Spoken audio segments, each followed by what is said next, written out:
Tonight we're going to look at 3005's robot from the 2024 game Crescendo. Before we jump into the CAD, we're going to go ahead and watch one of their matches so we can see how the robot actually plays the game. So 3005 is back here in the top right.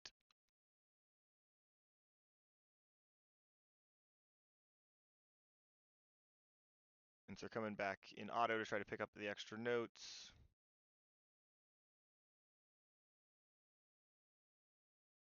And red is leading after auto, but most of it is there's an intake under bumper like a lot of teams used in 2024, so the note was able to slide under.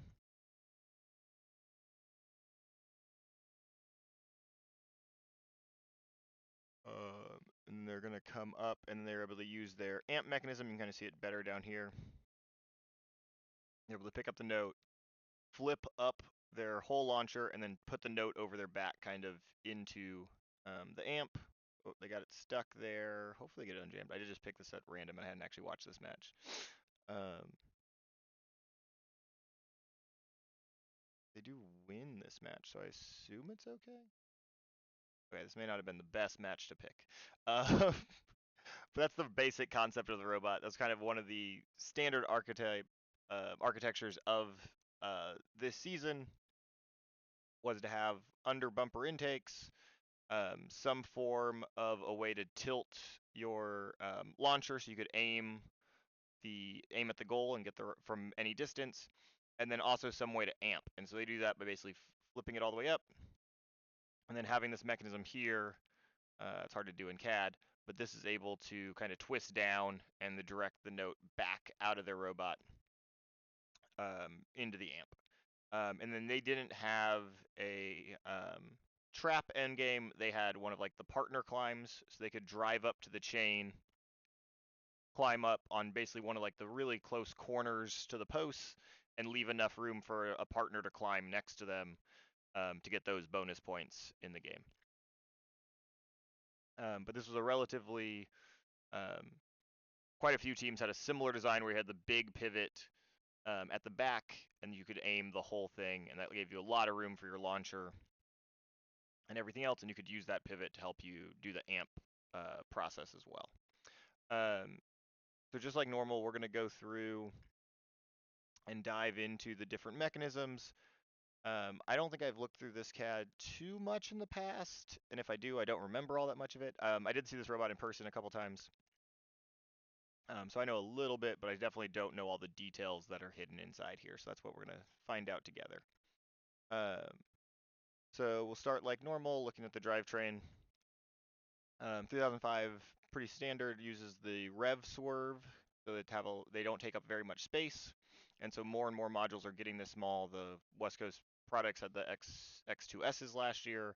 The MK5Ns are getting pretty small. They take up a little bit more room, but probably about the same room if you count the speed controller and things. So we're getting a lot more room to do things inside the rest of the robot, which is nice. So even less room than already is dedicated to the drivetrain for swerve is dedicated now. Let's see, they built up their electronics a little bit. Yeah, some different 3D printed things to help hold cables and strain relief. So you have some places to zip tie, which is very nice. So you make sure none of those cables get pulled out, especially like these small ones around the PDH. Having some nice places to be able to zip tie those is very handy. Battery mount is vertical to be able to keep all that, to keep the amount of space, and to have, I imagine it's probably some amount of ballast, right? When that big arm goes up and is back here, you want as much weight at the front to offset so much of your weight being at the back. Some of it is also just space. There's not too much room in the back when you have the notes coming under, going up through their intake mechanism that's all back here. They kind of had to put all their electronics right up here at the front. And so doing that sideways battery and having it be vertical takes up less room than if you had to do some sort of like under the PDH thing or on top of it or anything like that, and like mess with your CG even more. I don't think there's anything else too different here. They do have like an extra, they have the 2 other cross rails, which is pretty normal.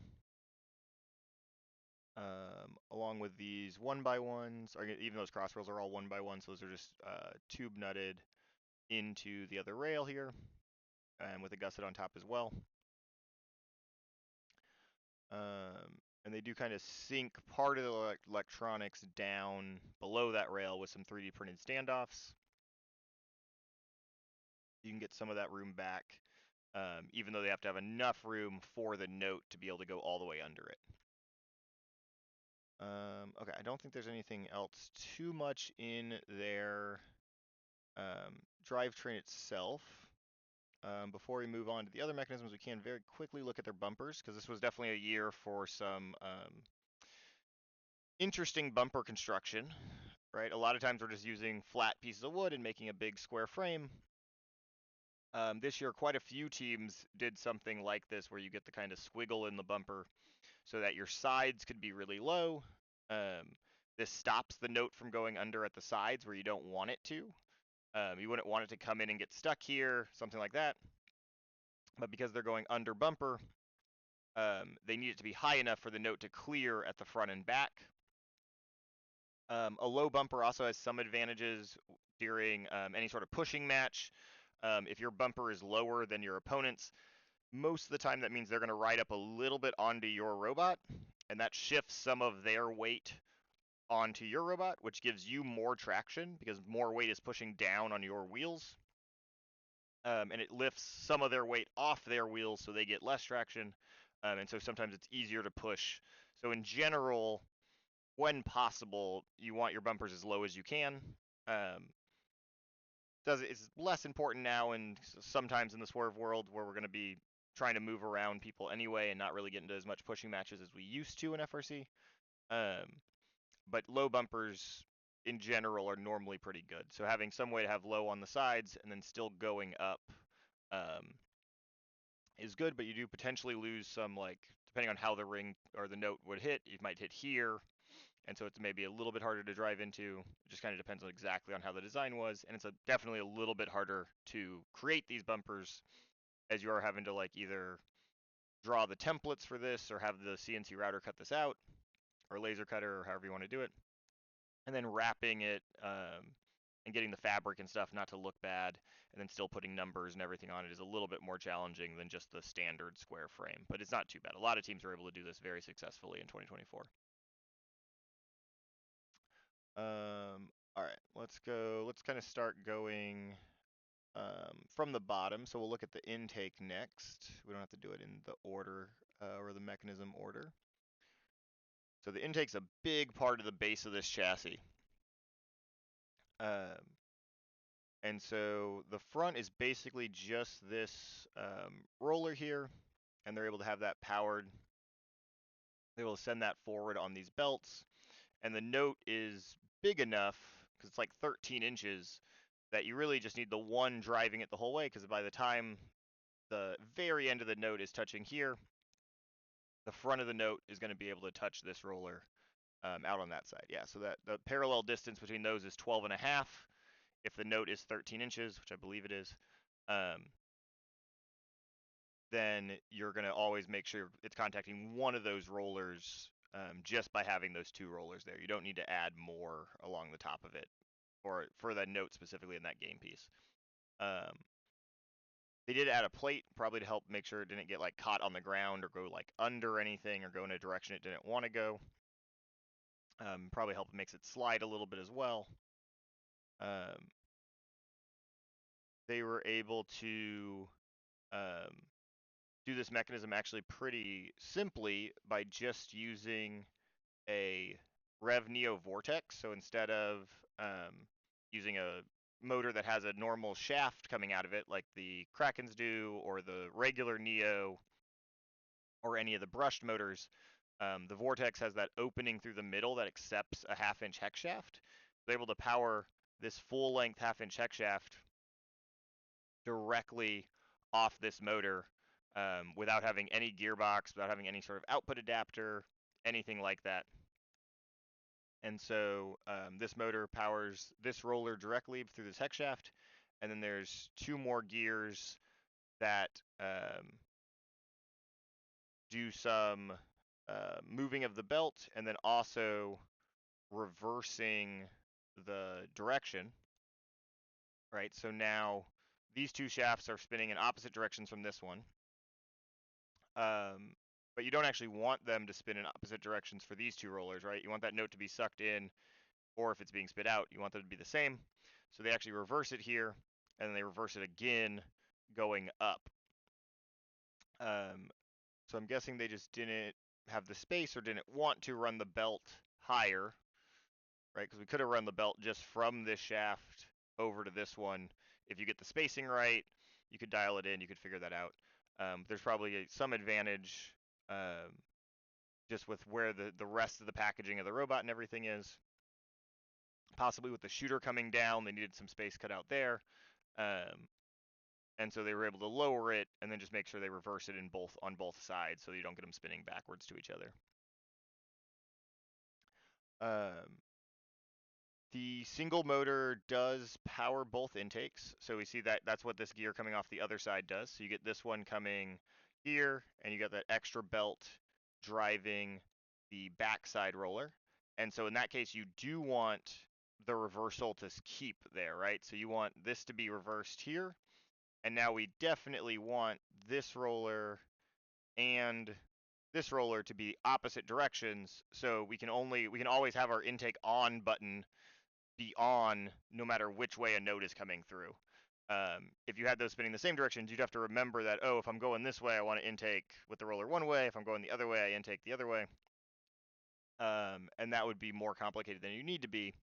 So you can always just have them spinning towards each other. Also, if somehow something weird happened and you drove over a note or something and it got jammed in, you still want in to always be kind of going up this path or up this path and out to be out either one of them. So yeah, so we can see that's driving all the intakes, and then so we have another roller here that's getting driven on that same reversal, because that's actually part of this front intake, right? Because we need these 2 rollers to be spinning opposite each other for the note to be able to go through them cleanly. If this one was also spinning the same direction as this, it would be trying to drive the note like down into the ground, and that's not what we want it to do. We want it to be spinning from looking at it this way, counterclockwise, to kind of pick the note up and shove it into this track. And then same with this one, we want it to be spinning clockwise to scoot it along too and kind of shove it into this roller and then up. And so on the other side, we have a second motor. And so it is it has its shaft powering the same through a gear reduction powering this roller here. So that's still doing, they're both motors are powering the same setup. I'm not sure why this one is geared lower, if that one is direct drive. Not sure why they're doing that. That one is a little confusing. There's nothing necessarily wrong with that. You do get a little bit more torque because you can match motors at different speeds, and I'm not sure if that's what they're doing here. Since this is a smaller gear to a big gear, and the other motor is direct driving it, this would get you a little bit more torque here. And it is doable, but you'd not necessarily, on an intake, it's probably fine. I don't think I've ever done it on a brushless version. We used to have to do that. We used to do it a decent amount in when motors were limited. You were only allowed a certain amount of motors, so a lot of times you'd combine different motors that had different free speeds, and you could definitely run them together and kind of combine their power, even if they weren't spinning at the same speeds all the time. The whole mechanism would still spin at the same speed. But yes, so this one is just that whole assembly is driving everything, and then this is driving the same direction as these rollers, so it's opposite of that back pickup roller. So the note's able to go up the whole time is what that whole mechanism is designed to do. looking at the construction of all this, this robot took advantage of a lot of max composite, and so they built in um, a lot of these and different sort of plastics. I believe this is a decent amount of max composite or a max composite like material, and so you have a lot of these finger joints in here to give that a lot of rigidity. These cutouts here are called dog bones because you can kind of see they look like a dog bone. This allows for like a router that has that radius on the tool cutter. When you're spinning a big circular bit, you can't make that sharp corner. So if you dog bone out the corner, you can have that relief there so the bit can go in, but you can still put that flat piece through it. It's kind of hard to see here. You can still put that flat piece of material through that slot, and it's still being held by the flats on either end. And so that allows you to have that nice strong box structure.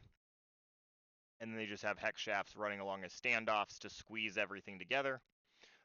You don't always have to like actually use the T-slot joints or anything to have the nuts in here. You can just assemble it all kind of and then put as long as these outer plates are doing the compression and squeezing these inner ones, you're still going to get a nice rigid strong structure, and these plates aren't going to go anywhere. And they're going to help strengthen everything, keep everything aligned where you want it. Okay, let's see. So yeah, so the note gets shoved up all the way through these rollers.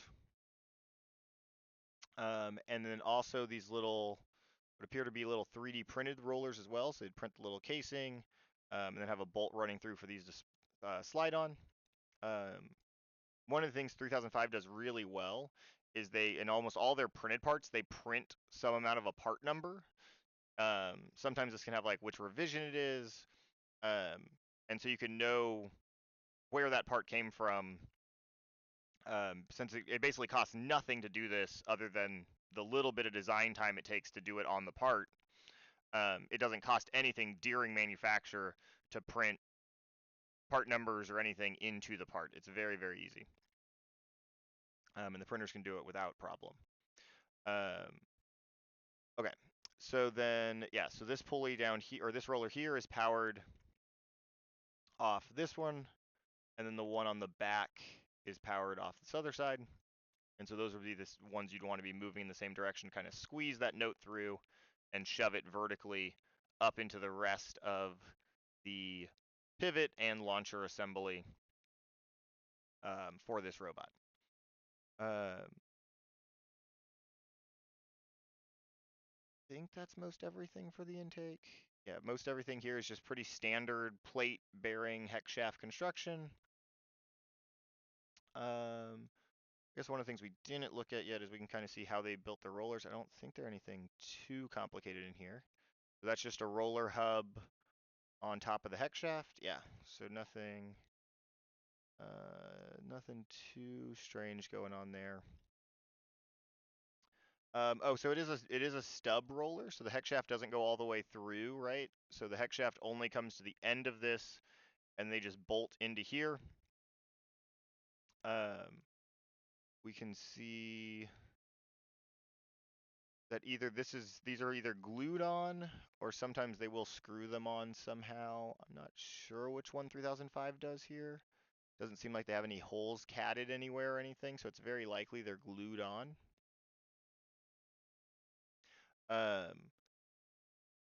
And so that saves a little bit of weight, and it also let these rollers be a little bit more forgiving because you don't have the aluminum shaft running all the way through it. There's a few different ways to do stub rollers. This is one version. West Coast Products sells some things. We've done some versions in the past, and we have some other prototype things that we have kicking around as well for stub rollers, just as it does give you a weight savings in some place where you just don't have that extra shaft that you don't need if the polycarb tube can do the torque transfer that you need. There's no reason to have all that weight of the aluminum there, which isn't a ton, but all of it adds up, especially with the new lighter weight limit from last year.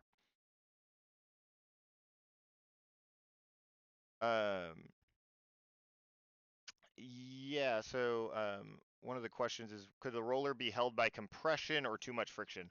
Yeah, you're probably not able to have a good way to press these together in the set in any sort of normal setup with the gears and everything and being able to push on the bearings. Um, there might be a way to do it.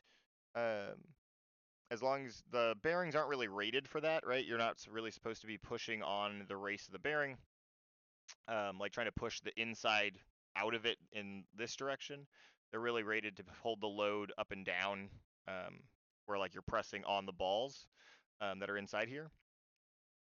But there might be a way to do that. But you still, if something happened, something gets hit right, if it's not actually secured in some way, um, it may not be um, it may not be worth it to do it that way. And glue and like plastic screws and things are very easy. So a lot of our times we'll just drill through and put a screw into the 3D printed hub, and that works pretty well to hold everything together. Okay, let's go ahead and move on to pivot before we go through to launcher. So this pivot mechanism is how they actually move the entire launcher up and down. So we can see the motor is out over here. They're using a standard Neo here. This may have been for space reasons, um, cost reasons. Who knows why they decided to do that exact setup? Can we see it anywhere? Oh, I'm flipped around. The Neo is on.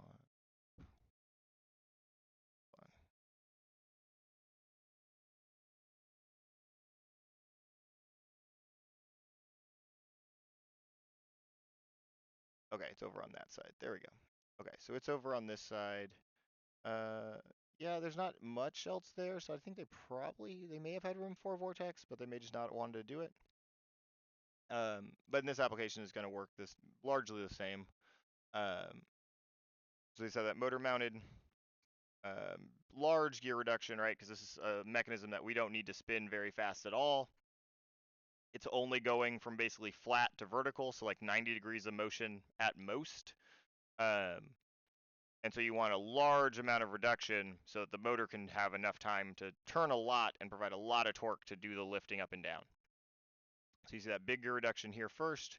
It goes across on what we call a jack shaft to basically cross the entire robot, so you get some equal force on both sides of the lift, even though you only have the one motor gearbox over here. And then on from that jack shaft, they actually have another small gear going up to another big gear, and they do that on both sides. So they do that reduction on both sides, and then they have a chain as their final reduction from the small sprocket to the very large sprocket that's going to be mounted to the launcher assembly itself.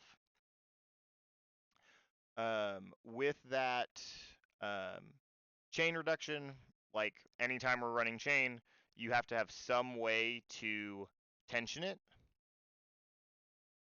And so in this case, they have a turnbuckle here that they use. Instead of using it to pull it into tension, they're going to twist it out to be able to basically push these and have this act like a push rod. And so when you expand this sprocket that's on this chain here is going to get further away from the center shaft here. And that's going to keep that chain very much in tension, and these rods aren't going to let it get pushed back in. So they have one on each side. And they're just pushing the gearbox away from the rest of the system. And so this gearbox is only mounted on this hex shaft by bearings. So the gears keep the same center distance everywhere, even though this gear is kind of rotating around this smaller one as this whole thing pivots. That's totally okay because they're keeping the same center distance, so it's staying engaged like you'd expect it to. For clarity, the turnbuckle mechanism requires one of these to be a left-handed thread, so that as you spin this, one direction, they're both loosening and both tightening. If you use the same thread, you'd have one loosening and one tightening anytime you spun the center shaft, and that kind of defeats the purpose because then the shaft is just moving along them and isn't actually growing or shrinking. Okay. Oh, there's one more thing in pivot I forgot about. Okay, so we can look at their actual pivot shaft and then how they do the encoder setup as well. They do have a little bit of electronics mounting up here. We can see the radios mounted here. I think this might be like a TPU, like a flexible filament to give the radio a little bit of vibration dampening. They also have some limelight and camera mounting back here on this main kind of like mounting rail. Got some LEDs, the robot signal light, all of that's kind of mounted on this nice rail. So you have some space in the back where you know you just need to have a frame and you can kind of put all of the accessories that you need out there.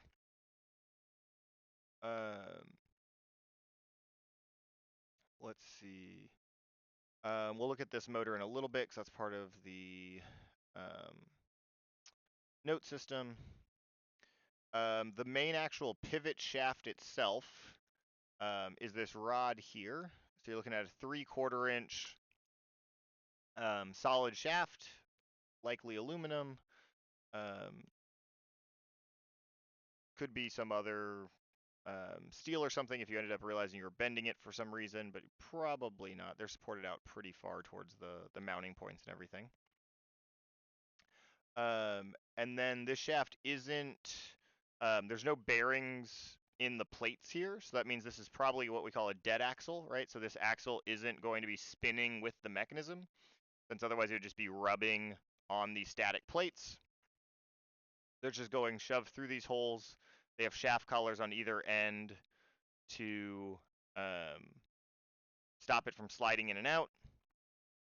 And then if they needed to, they could just like pull this shaft one direction or the other, and the whole like launcher could come out. Since it wouldn't be attached to the shaft anymore, you may lose some spacers and things, but most of it would just come out.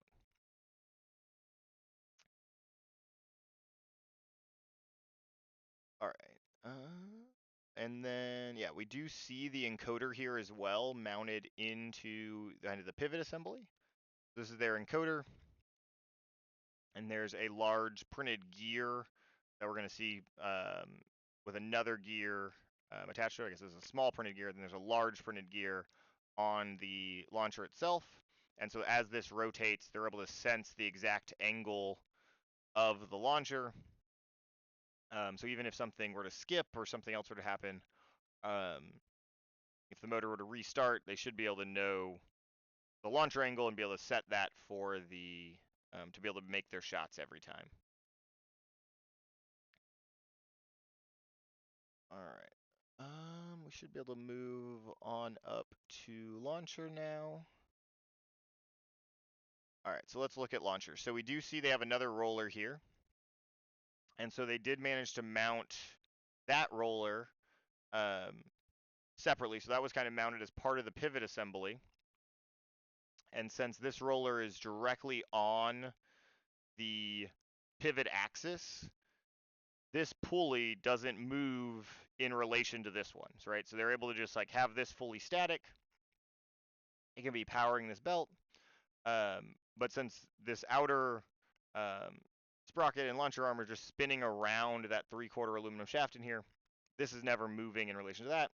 And so that belting works, and you can keep the weight a little bit lower. You don't have to have this motor up on here and have it moving the whole time. The wires can be static, it can be a little bit more reliable just to have that motor mounted to the static frame of the pivot assembly. Continuing on from what we saw at the pivot before, we have the large 3D printed gear here to interface with the encoder.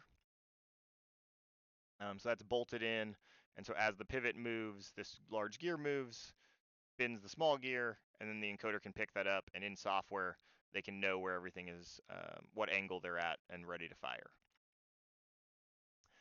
We see the chain coming over from that pivot assembly onto this very large sprocket here.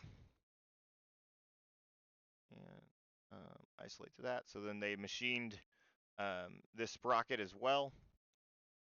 So they cut out some weight here, they cut out some pockets, and so they just made a very large sprocket that they're able to pivot the arm with. And so you have a really big lever arm, right? That's your center of rotation here.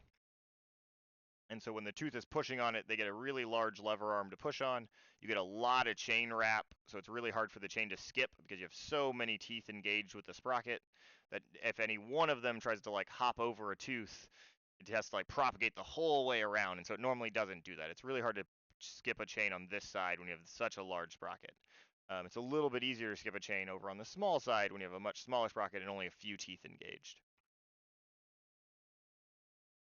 Let's see.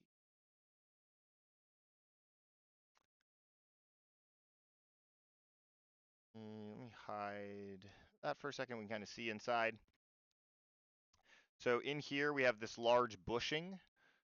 So instead of having a ball bearing for the launcher to spin on, they just have a plain bearing, or a bushing is what it's called, where this is basically most likely some form of bronze, which is a pretty wear resistant metal, and they have do a lot of things to it to where they can actually put oil inside of it, so as it rubs on the shaft, it kind of lubricates itself, and you have a pretty low friction setup even without a ball bearing. So this is really space conscious. It's really inexpensive. Most of these bushings, even at this size, are only going to be a couple dollars. And they're very reliable because you don't have anything that can like, you can't break the shields on them, have the balls come out, anything like that. They can take a lot of load, and they don't cause that much friction in a mechanism like this that's moving so slowly anyway for pivot. You're not spinning it very fast at all. Bushings work really well. You normally don't want to use them in very high speed applications, so you wouldn't want to use them on like an intake when you're spinning at thousands of RPM. They still do have friction way more than a ball bearing, so they'll generate a lot of heat. And there's going to be inefficient for an application like that. But for a big arm, bushings are really good across a large pivot shaft.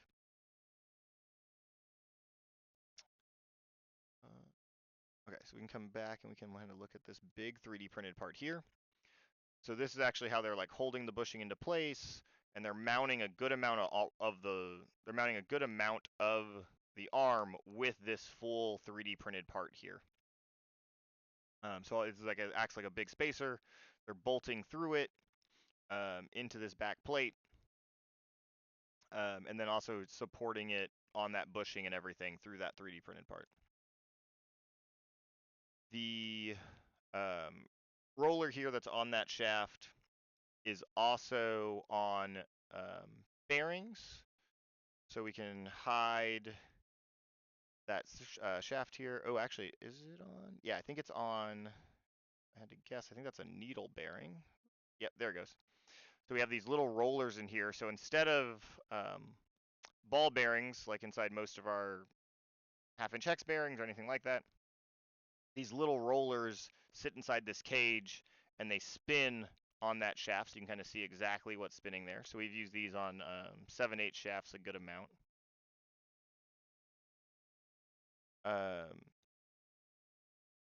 In addition, they have a another bearing here that has these flat plates, and so this acts as a thrust bearing. So if there's any forces going to the side here, you don't have like this spinning element touching something that's not spinning. So this is able to spin with it. These needles in here are able to roll along, and then this plate is able to not spin. So this makes it a little bit more efficient as well, using this type of bearing to prevent any sort of rubbing or anything like that.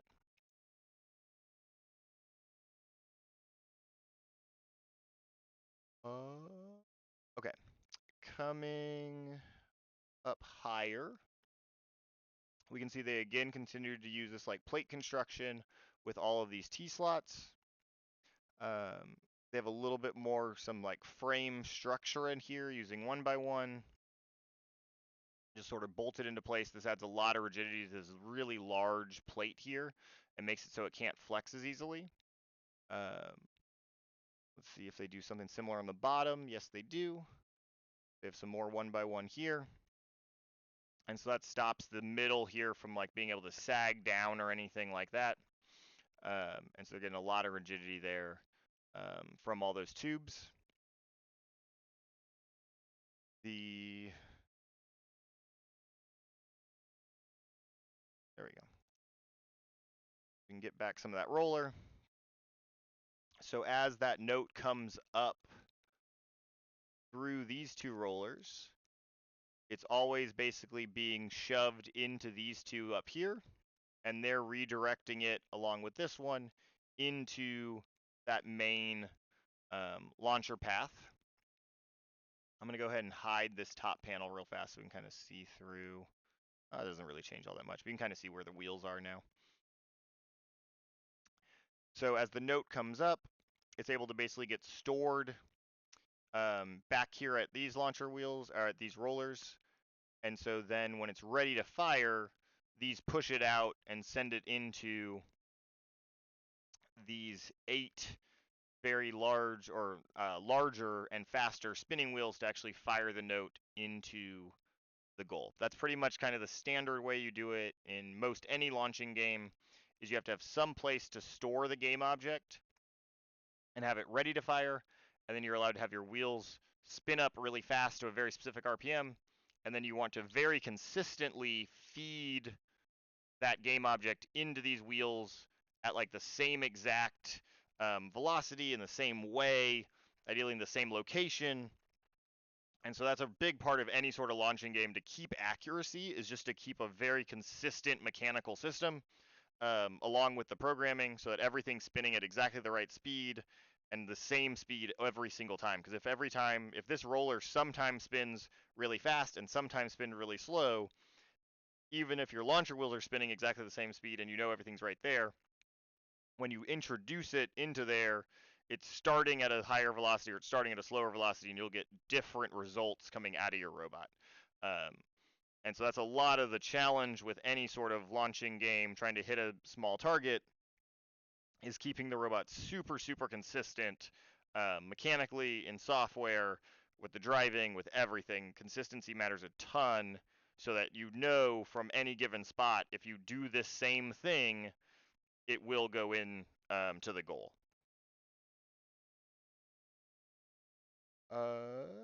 Let's see. So the launcher assembly itself looks like it has these double wheels here. So we're going to call these 4 wheels, and then 4 wheels on the bottom. And they are actually using 4 motors. They have a motor on each set of these wheels.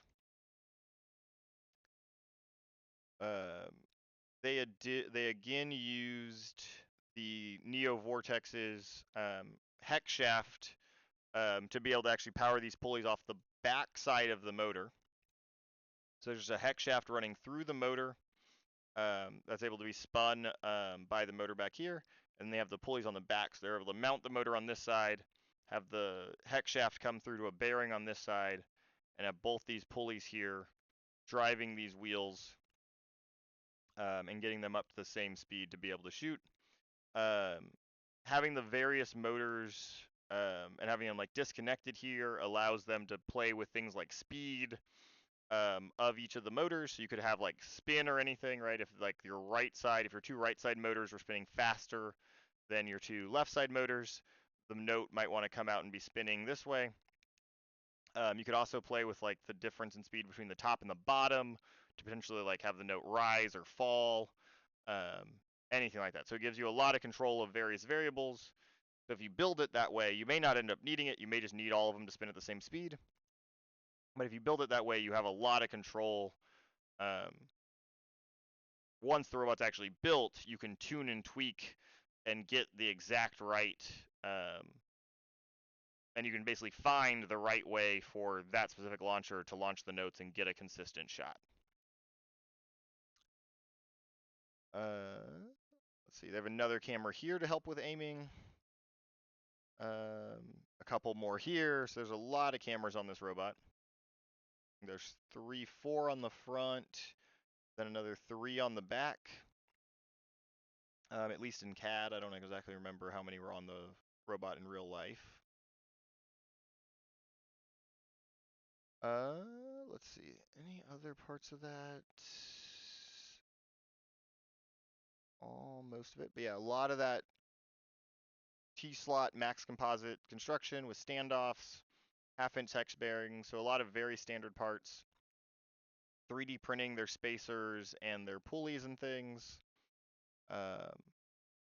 Including the sort of block here as well. So that's kind of how they added a block here to help stiffen everything. Mount all of those to that main plate that I had hidden.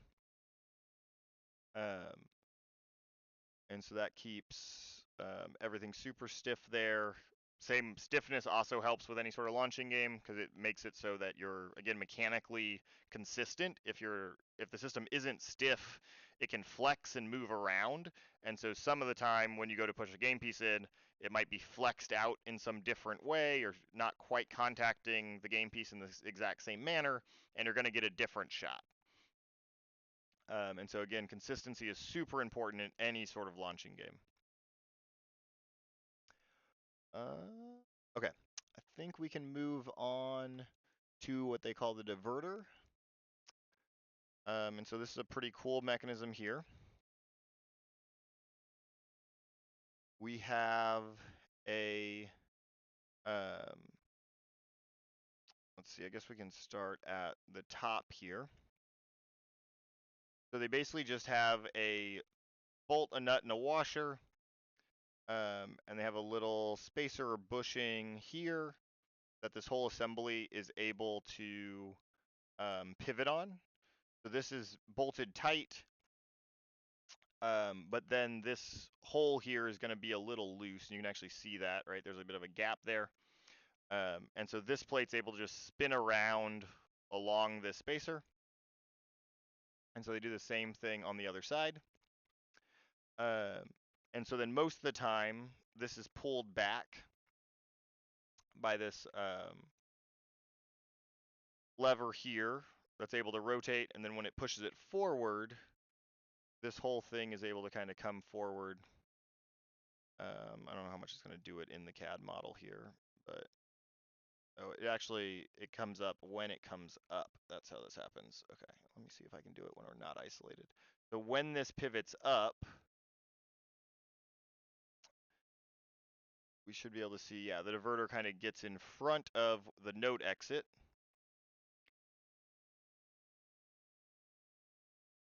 And so that bar sort of gets run into, and so it's not able to go back down at all. And then when it's down, this is able to stay there like that. So I think we can kind of see, it's hard to see the exact way this mechanism works here, because there isn't another motor moving this. I'm trying to figure out the best way to describe this. But you can see it basically is able to get rotated through part of it and then stop for another part. Let me see if I can get a good view of what we're looking at here. Okay, so this ring is able to spin along the outside of this inner ring. And so we can see that's all that part is. And then if we look at that inner ring, oh wait, that's actually another one of, it's just another spacer ring. One of these did something different. Maybe it doesn't. Maybe I don't know how this works. Somewhere it makes contact. Is it the...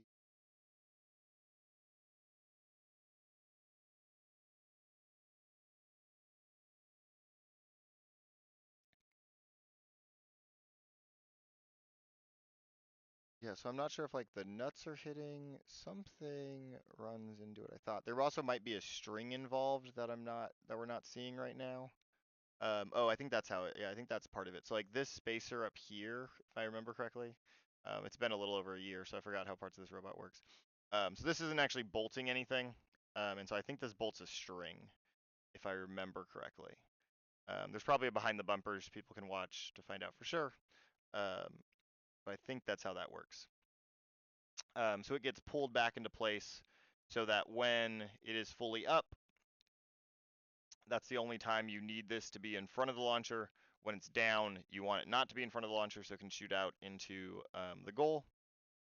But basically, it's able to run these at a slower speed and get it to feed nicely into these rollers, and then dump out into the amp, because it's basically able to kind of like wrap around these wheels of the launcher itself, and the rollers up top. And you can see they have a little tiny Neo 550 into an Ultra Planetary here, and that's what's driving those 3 top rollers, and then the note's kind of wrapping around here to get driven down into the amp. All right, I think that's most of the note path, and we have a few minutes left to be able to go over the climber. All right, so we can see kind of how this works. So we have this lower frame that's sort of supporting it here so that when it does climb, we don't have the robot trying to fall away from it too easily. Like there's a decent amount of weight over here. So tying in this side of the robot to the climber does help keep everything stiff and kind of keep this side off the ground, prevent any bending or anything for how it's mounted here. Because it is just mounted with some nut strips onto the frame. So that's actually a nice use of this, the end bolts of the nut strip here, and a little bit of a spacer plate.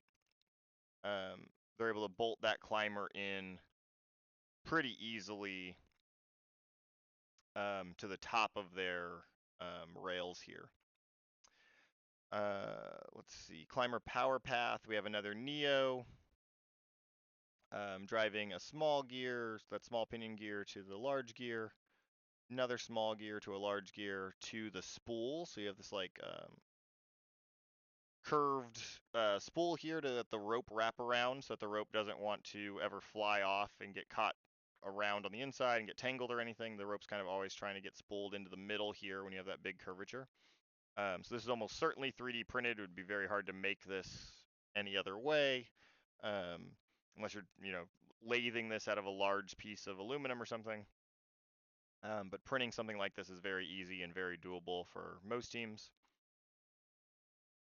The other part of this is because they want to make sure it stays latched after the match, they build in a brake. And so it's a very simple brake powered by a servo and servo horn. And so they make this part that's just going to go in and try to grab one of these pinion teeth. And so the if you can put your brake at the motor side, it's by far the easiest because that's where you have the least torque, right? So you have the least amount of rotational force basically here, and you're multiplying it as you go down the gear train. So if you tried to put the brake down on this end, it takes a lot more force to stop the mechanism from moving than it does if you just kind of run something into it out here, where the motor itself has a lot of power, but most of it is in terms of speed here, and you have to convert that speed into higher torque down below. And so you can see it kind of just has this little cam motion. And so as this rotates, I don't know if it works in CAD. Oh, it does, look. So as this rotates to a certain position, you can see that it would get further and further away. And so we have this completely disengaged. It's ready to actually do the climbing. And then when they flip it back in, this is able to get pushed forward, and that's able to grab on really hard to that tooth. So it's a super easy brake mechanism that is not too difficult to make something like that. I imagine this may have just been a 3D printed part as well. The actual telescoping lift looks to just be, I think this might just be one of the kits, but they could have custom did this.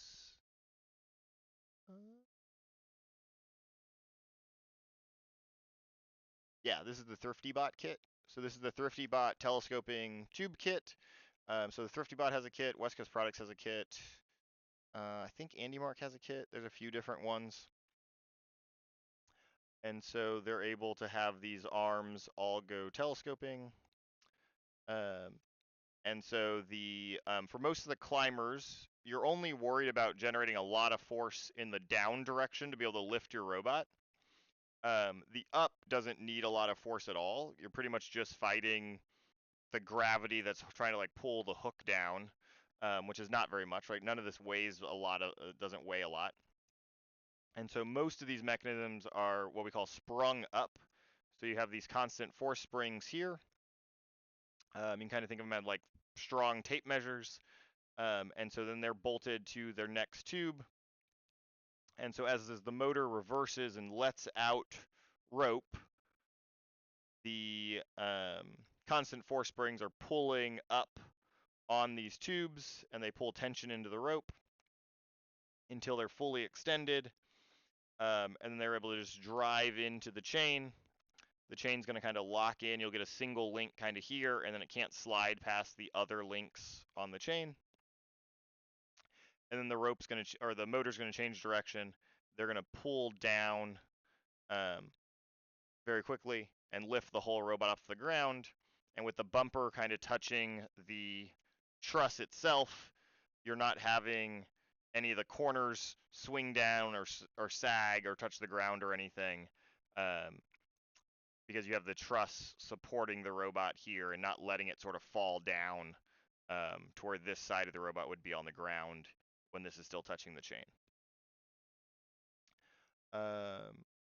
Yeah, you can see they use a nice big, most likely 3D printed. I think most of their blue parts are 3D printed.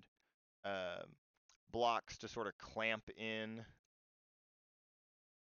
that whole tube, because you can't just bolt all the way through it. You are able to bolt lower, so they have some bolts going through it down here at the very bottom. And to see that in the tube, yeah, so they're able to hold those bolts here to make sure it doesn't go anywhere. Then the rest of it is just clamped all the way across. These standoffs going through it. The standoffs are also like right on the edge here, right? So you can like see that they're like right there on the edge faces. So that's holding this whole box tube from going forward and backwards anywhere.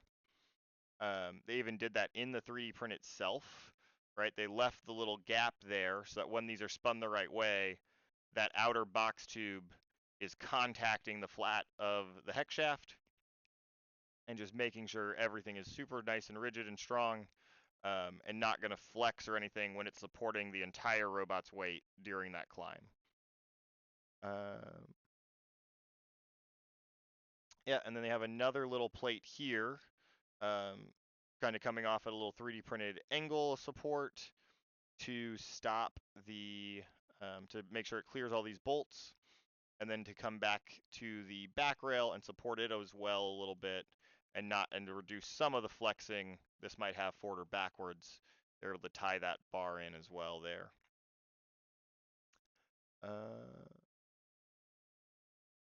All right, I think that's the majority of the robot. We got some little, polycarb shields, stop notes from getting stuck in places. Don't think we have much else to talk about, so I think that's gonna wrap it up for tonight.